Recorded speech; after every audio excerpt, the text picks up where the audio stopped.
हैं कि हर किसी को हर वस्तु नहीं भाती।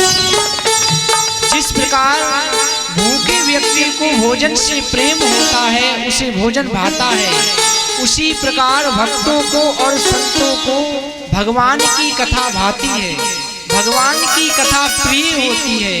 हर किसी को भगवान की कथा से प्रेम नहीं होता, क्योंकि भगवान से, संतों से और भगवान की कथा से उसी को प्रेम होता है जिस पे भगवान श्री राघव जी की विशेष कृपा होती है।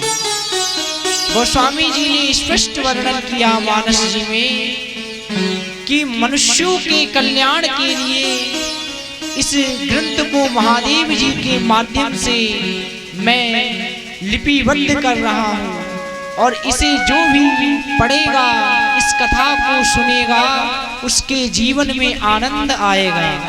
क्योंकि ये कथा आनंद के सिंधु भगवान श्री राम की है।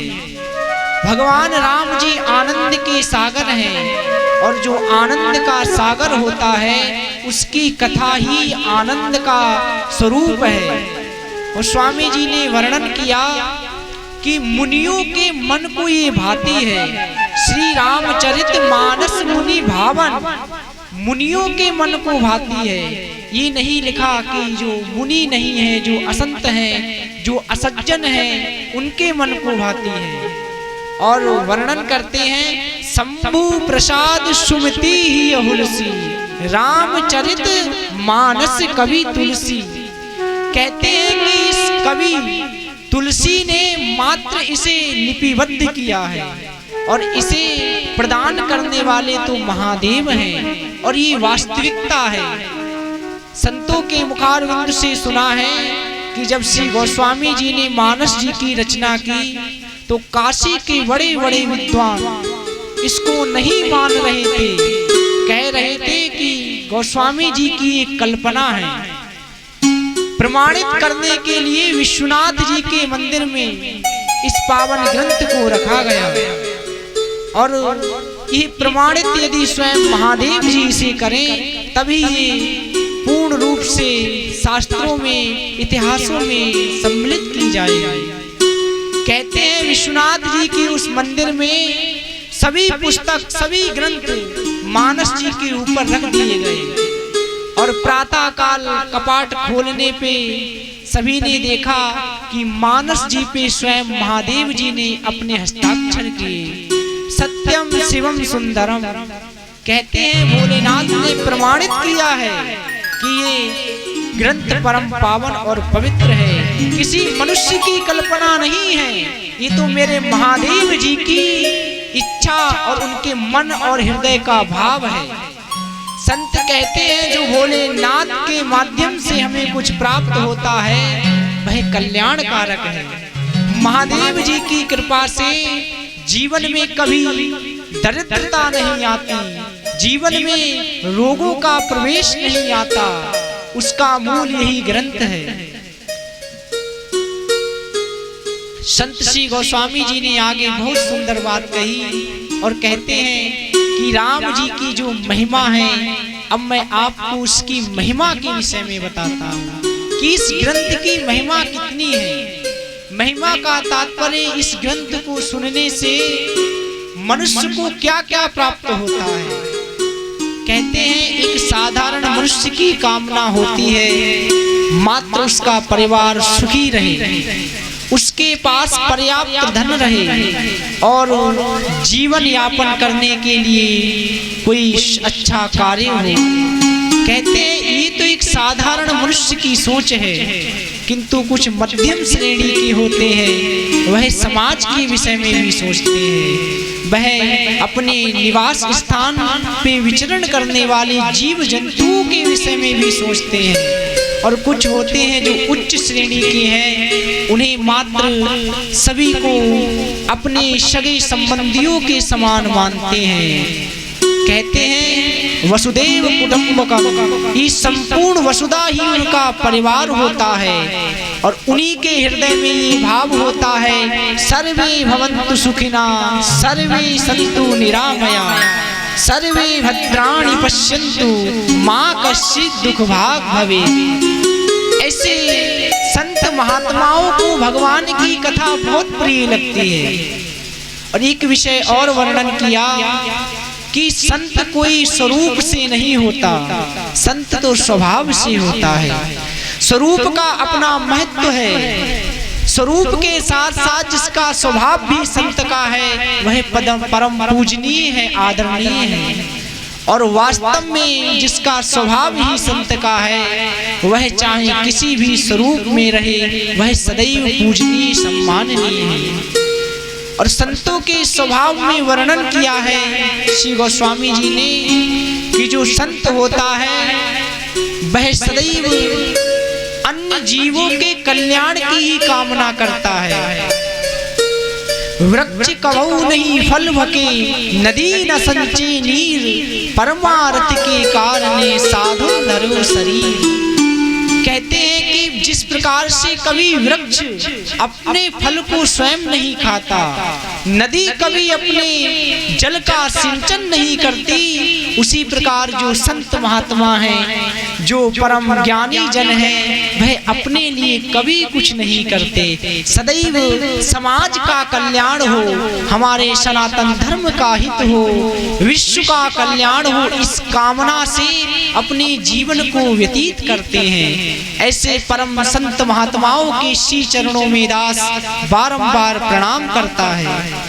इन्हीं संत महात्माओं की कृपा से गूंगा व्यक्ति भी भगवान की कथा को कहने की योग्य हो जाता है। कहते हैं जब राम जी की कृपा होती है तभी हमें संतों का दर्शन होता है। बिनु हरि कृपा मिलै नहीं संता, बिनु हरि कृपा मिलै नहीं संता, बिनु हरि कृपा मिलै नहीं संता।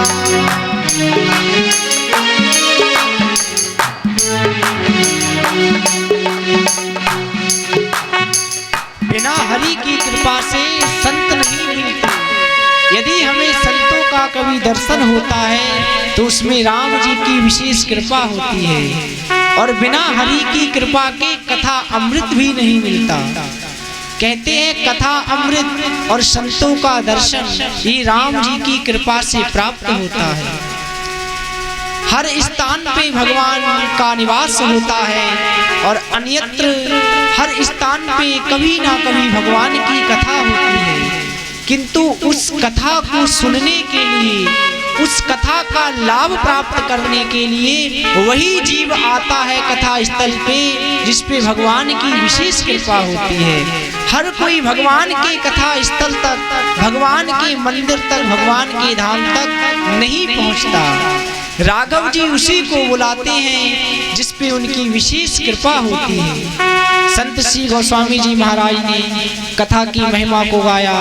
आइए हम भी सभी भगवान की इस दिव्य कथा के महिमा का गान करते हैं।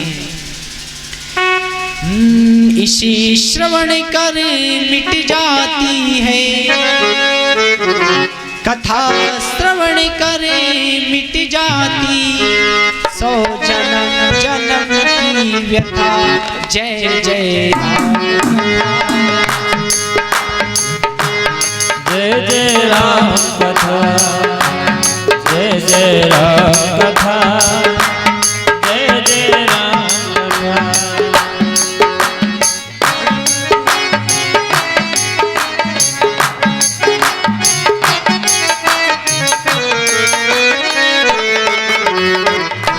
राम कथा कलिका मद गाई, सुजन सजीवन मूरि सुहाई।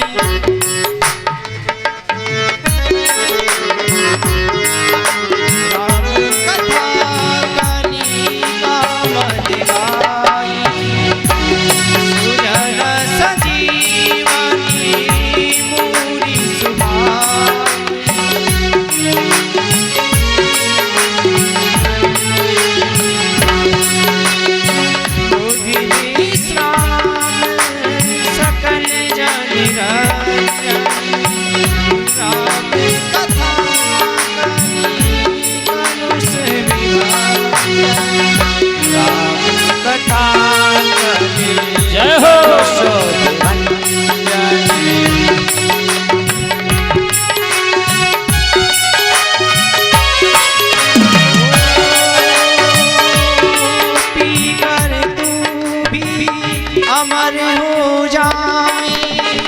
पीकर तो भी अमर हो जाए। ऐसे श्री हनुमान यथा ओ जय जय राम कथा।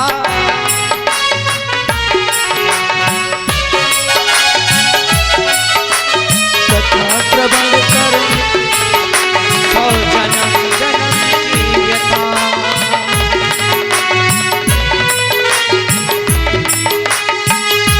कथा की महिमा को श्री गोस्वामी जी ने गाया। इसके उपरांत महर्षि याज्ञवल्क्य जी गाते हैं, महामोह मही शेष विशाला,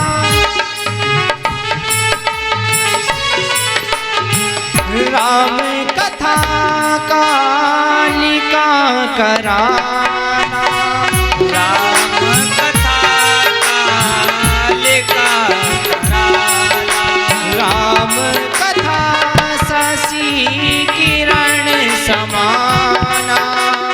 राम कथा शशि किरण समाना। संत चकोरे करई जे पाना। संत चकोर करई पाना।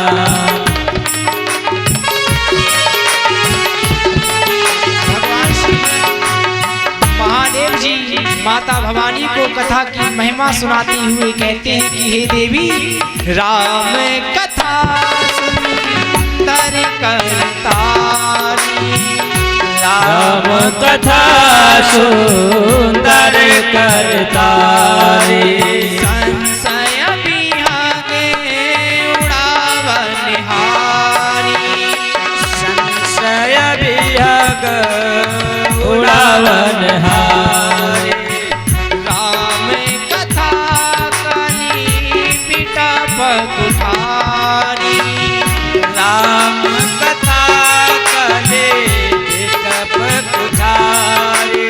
सादर सुनु गिरिराज कुमारी।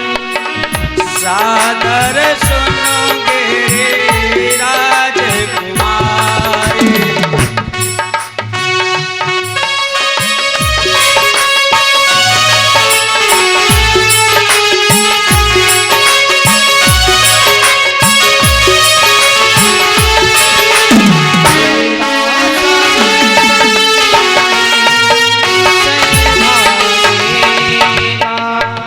तेरा सब संशय भागेगा।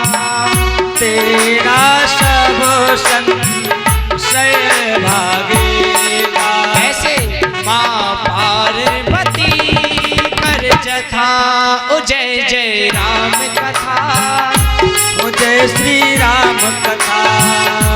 ओ जय जय राम कथा।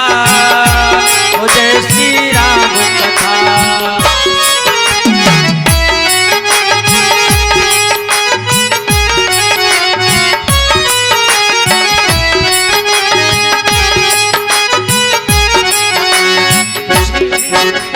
कागभूषुंडी जी महाराज से गरुड़ देव ने कहा, प्रभु की कथा में सुनहु तात जेहि कारण आयो।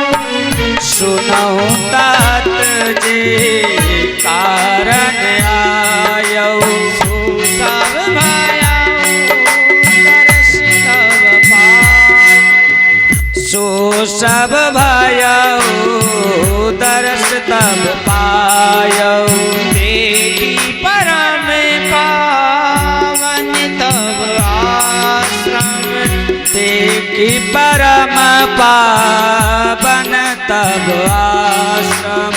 गयउ मोह संशय नानाम। गयउ मोय संशय नाना भ्रम। अब श्री राम कथा पावन। अब श्री राम कथा यश पावन। सदा सुख दे दुख पुंज नसावन। सदा सुखद दुख पुंज सावन।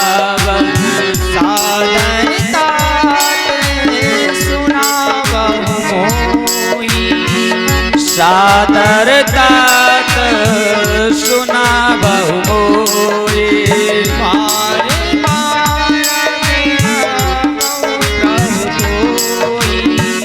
बार बार बिना बहु प्रभु कोई।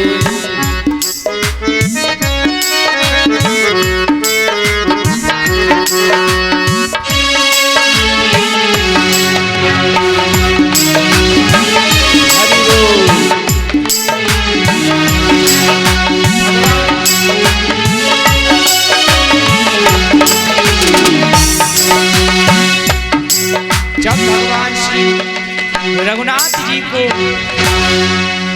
नागपाश में मेघनाथ के द्वारा लंका में बांधा गया, उस समय की ये कथा है। इस कथा से पूर्व भगवान श्री रघुनाथ जी की इस कथा की जो चौपाइयों को श्री गोस्वामी जी ने महिमा में रखा, उसी सुनिएगा। कहते हैं राम कथा कली कामद गाई। राम जी की कथा कलयुग में माता कामधेनु के समान है। किसी ने पूछा श्री गोस्वामी जी से कि हे भगवान, राम जी की कथा कामधेनु के समान कैसी है? कहते हैं कि कामधेनु सभी की कामनाओं को पूर्ण करती हैं। कामधेनु का प्रादुर्भाव समुद्र से हुआ है और जो भी उनकी सेवा करता है उसकी इच्छाओं को वह माता कामधेनु पूर्ण करती है। उसी प्रकार इस कलयुग में भगवान की कथा ही माता कामधेनु है। राम कथा कली कामद गाई। और कहते हैं सुजन संजीवनी मूर सुहाई। संजीवनी है, ये अमृत की बूटी है। जिस प्रकार से लक्ष्मण जी महाराज संजीवनी प्राप्त करने के उपरांत स्वस्थ हो गए, उसी भांति जो मनुष्य इस बूटी को ग्रहण करता है वह भी मोह रूपी बीमारी से छूट जाता है। यही भाव श्री गोस्वामी जी ने वर्णन किया। किसी ने फिर प्रश्न किया कि हे भगवान, कुछ भक्त होते हैं जिन्हें भगवान से कुछ नहीं चाहिए, भगवान की कथा में जाते हैं मात्र भगवान की कथा सुनने। ऐसे निस्वार्थ भक्तों के लिए राम जी की कथा क्या प्रदान करती है? कहते हैं जो भक्त भगवान से कुछ नहीं मांगते उन्हें भगवान की कथा विश्राम प्रदान करती है। मनुष्य को आराम तो मिलता है किंतु विश्राम नहीं मिल पाता। विश्राम उसी समय मिलता है जब राम जी की दया दृष्टि जीव पे आती है। उसके हृदय में प्रभु की कृपा का स्वरूप, उनका प्रतिबिंब आके विराजमान होता है, तब मनुष्य को विश्राम की प्राप्ति होती है। सुंदरकांड में वर्णन आया, श्री हनुमान जी महाराज जब जाते हैं माता जानकी की खोज में, उस समय मैनाक नाम का एक पर्वत आया है समुद्र के गर्भ से, और उसने हनुमान जी से कहा कि आप कुछ क्षण के लिए विश्राम करिए। हनुमान जी ने कहा, हनुमान तेहि परसा कर पुनि कीन प्रणाम, राम काज कीने बिनु मोहि कहाँ विश्राम। मनुष्य हो या देव हो, जब तक हम राम जी का कोई कार्य नहीं करते तब तक हमें विश्राम नहीं मिलता। अब यहाँ विचारणीय शब्द है कि भगवान का कार्य क्या है, और हर मनुष्य राम का कार्य करने के लिए ही इस धराधाम पे आया है।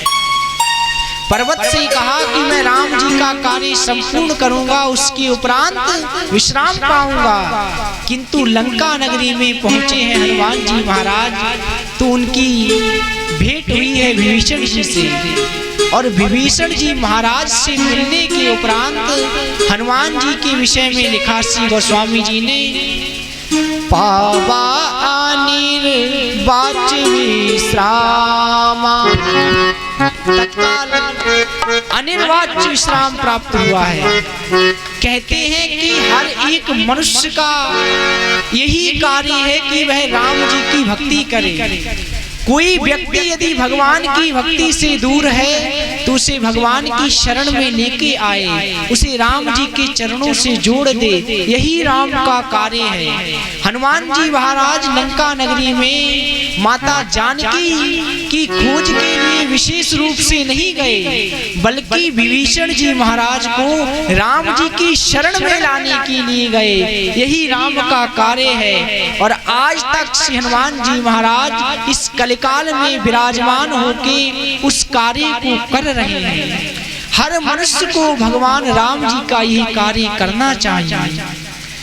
इस प्रकार श्री गोस्वामी जी महाराज ने कहा कि जो ज्ञानी है और जो भक्त है वह कभी भी किसी से या भगवान से तक कुछ नहीं मांगते। उन जीवों के लिए भगवान की ओर से विश्राम प्रदान किया जाता है, उनका मन संतुष्ट हो जाता है, उनकी जो चंचलता है वह नष्ट हो जाती है।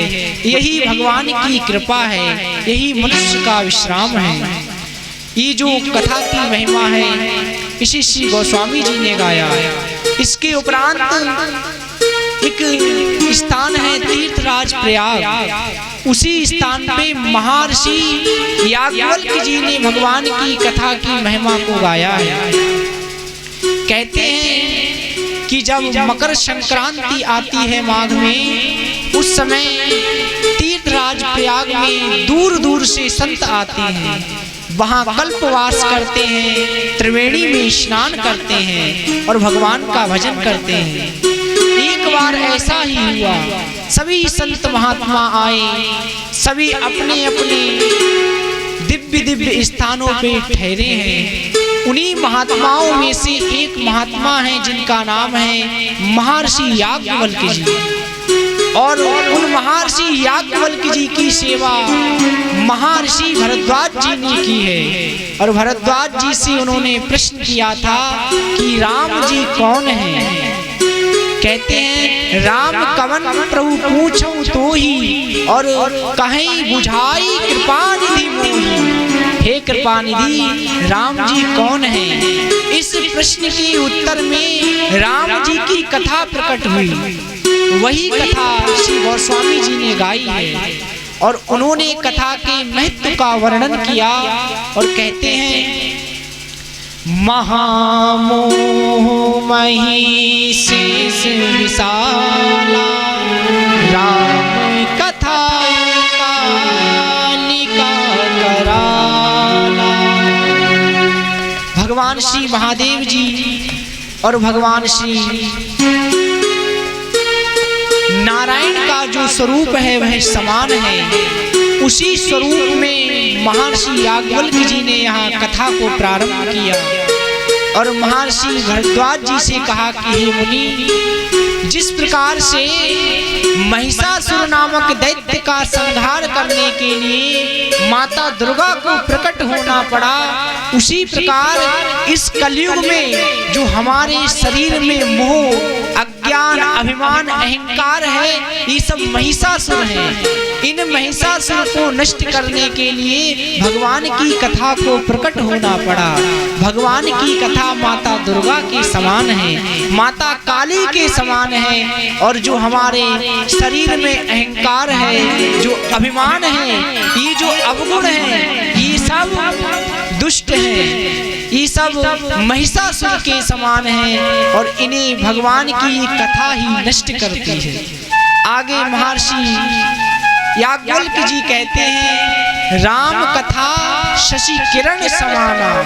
मेरे राम जी की कथा, शशि कहते हैं चंद्रमा को। जिस प्रकार चंद्रमा की किरण शीतल होती है, उसी भांति भगवान की कथा का जो रस होता है, भगवान की कथा का जो आनंद होता है, वह हृदय को शीतल करता है। इसी कारण इसे चंद्रमा के शीतलता स्वरूप से उपमा दी है श्री गोस्वामी जी ने। और कहते हैं राम कथा शशि किरण समाना, संत चकोर करें जी पाना।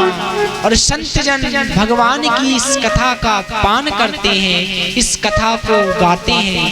यही भाव श्री गोस्वामी जी ने वर्णन किया। और भगवान श्री महादेव जी और राघव जी के प्रेम को अनेक स्थान पे श्री गोस्वामी जी ने दर्शाया है।